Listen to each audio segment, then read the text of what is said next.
बिस्मिल्लाहिर्रहमानिर्रहीम। अस्सलाम वालेकुम। वर्ल्ड उर्दू न्यूज़ के साथ मैं हूं सना हुसैन। चलते हैं खबरों की जानिब। समड़ियाल बिलाल अली जट की रिपोर्ट के मुताबिक 4 नौजवान लालच की भेंट चढ़ गए। लीबिया से इटली डंकी लगाने की कोशिश में जिंदा जल गए। तफसीलात के मुताबिक 4 नौजवान जिन्हें इस्लामी स्मगलर ने 37 लाख रुपए में बरास्ता सऊदी अरब से लीबिया भेजा और फिर वहां से लॉन्च के जरिए इटली स्मगल करना था। लड़कों को जुमा के रोज गाड़ी में छुपाकर 0 पॉइंट पर मुंतकिल करते हुए रास्ते में गाड़ी को हादसा पेश आया, जिससे गाड़ी में आग भड़क उठी और चारों लड़के जिंदा चल गए।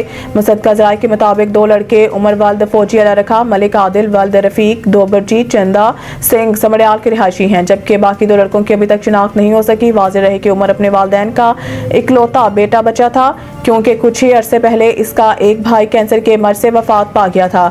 वाक़े का इल्म होते ही इलाका मकीनों ने इंतजामिया से इंसानी स्मगलरों के खिलाफ सख्त कार्रवाई करने का मुतालबा किया है, ताकि मजीद घर उजड़ने से बच सकें। रिपोर्ट ज़राए बिलाल अली जट।